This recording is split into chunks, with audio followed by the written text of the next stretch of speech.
أعوذ بالله من الشيطان الرجيم.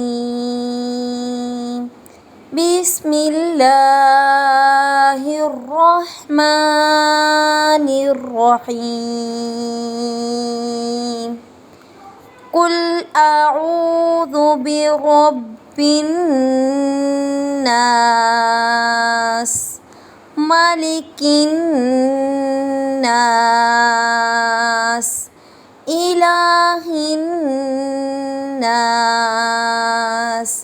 من شر الوسواس الخناس،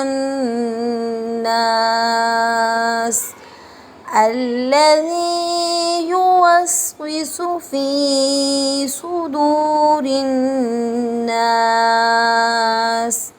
من الجنة والناس.